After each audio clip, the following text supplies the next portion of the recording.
The Last Table by Thomas Fink. Once upon a time when I was a little kid, I asked my grandpa how I'd know when I was a real grown-up. He said to me, "Listen, it's really simple but really hard. You'll know you're a grown-up when you sit at your last table and you don't leave." Being a small kid, I thought this was a great answer and couldn't wait till I sat at my last table. I figured the best way to be a grown-up was to go sit at as many tables as I could, and I'd reach that last one all the sooner.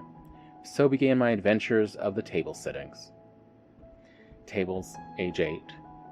Sitting at my friend George's family table for dinner was odd and never felt right. The chairs were too tall to put my feet on the floor, and everyone was supposed to reach for the serving utensils and put food on their own plate, which was really hard when you're small for your age like I was. So, while I loved hanging out with Georgia during and after school, I was happy to eat at home and show up after dinner when we have weekend sleepovers. Tables, age 11. I'd grown up a little and found new sports to play and developed a few more friendships. That's how I ended up sitting with Troy. Troy's family was fun. They all played lots of sports and had great stories from tournaments they'd each been in. The chairs were awesome because they were outdoor folding chairs like when you go tailgating. Though this meant you couldn't really use the table to rest your plate on, and instead you had to hold it in one hand while you fed yourself with the other. So I soon found myself once again loving to spend time with my new friend, but getting frustrated when I eat over at its place. Tables, age 15. In high school, I became friends with two siblings, Talia and Ingle. Talia was a year older than Ingle and I. We had a great time being teenagers and would often eat at their aunt's house on the weekends. There, we'd share stories from school with her aunt, and she'd tell us stories of her travels around the world when she was younger. I got to try many new dishes I'd only heard about in movies and books, and found out how delicious mangoes and purple yams were. And for the first time, I found myself staying longer at the table. Even after the meals were finished and the dishes were cleaned and put away, I'd stay and talk for hours longer, as long as she'd let us. After a while, I started to wonder if I'd grown up without noticing. I'd done some growing, true, but thought that there was still so much for me to learn. If this wasn't the feeling Grandpa was talking about, what could he have meant? So I went back to see Grandpa and I asked him. "I found a table I don't want to leave, but I don't think I've finished growing. I'm really confused and a little scared, if I'm honest." Grandpa looked back at me and smiled that comforting smile of understanding and compassion that always gave me courage. He said, "I didn't say it was a table you didn't want to leave. I said it was the last table you didn't leave. Do you still like visiting with different friends and family and sitting at those tables too?" I said, "Well, yeah, of course I do. They're all fun to visit and be with. Why would I ever stop going?" Grandpa chuckled. "Oh, I didn't mean it like that. You've definitely got some growing left to do. Don't worry about growing up. It'll happen in its own good time. Right now is the time for learning and meeting and growing in every way possible. So just make sure you're having a good time living." Grandpa's words stayed with me while I continued to visit with friends and met new people.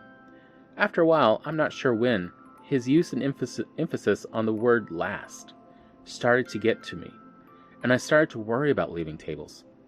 Maybe what he was getting at was when you die. What if he was talking about his own getting old and how he felt he was going to die soon? And you never knew you were at your last table till you felt the cold hand of death on your shoulder and you didn't want to leave. I shuddered and stopped thinking about it after that. I decided I didn't want to talk to Grandpa about it anymore because that wasn't a very nice thing to remind him about. Tables, age 22. I met Samantha while I was going to college, and I never wanted to be away from her. Talking with her was always fun and interesting. I swear everything tasted better when I was with her and the world wasn't as dark. Then I went to visit her family and sat down at the most awkward table I'd ever known. That's when I found out every part of Sam's personality I loved was not shared by her family. Her parents were the complete opposite, and I couldn't wait to leave that table. For all the affection I felt, the thought of spending time with her family put doubts into who Sam really was, and eventually most of my feelings for her eased and eventually disappeared, if I'm honest. Tables, age 26. I started hosting my own parties at my place and loved all the different energies my friends brought with them. Though I felt like my life was struggling to get started, these parties gave me something to look forward to in a world I often felt confused by. I was sure by this point I had to be a grown-up, but I always thought it would feel different. I thought I would have more confidence in my actions and understanding people, and especially who I was. Instead, I questioned the world and people even more than as a teenager.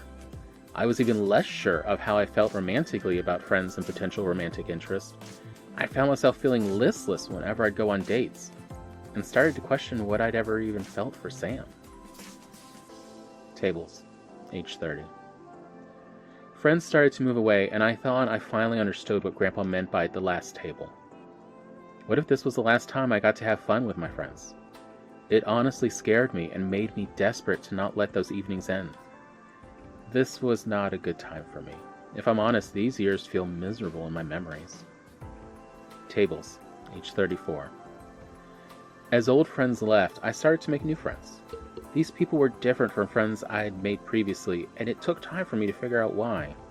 I was being myself around them, then interested in who they wanted me to be.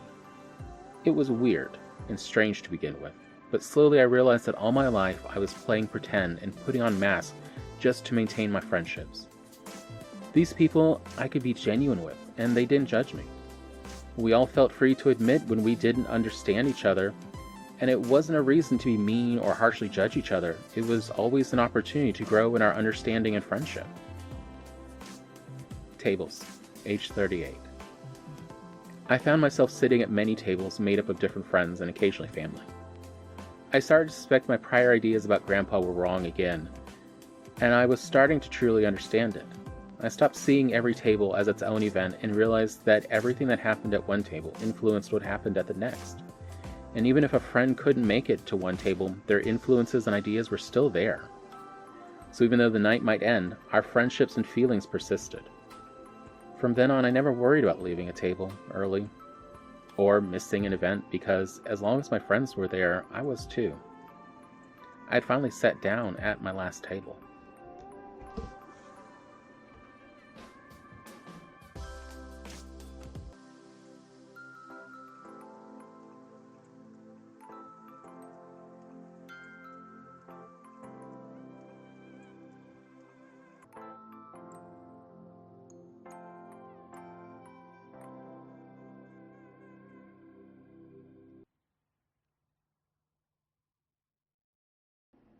The Last Table by Thomas Fink.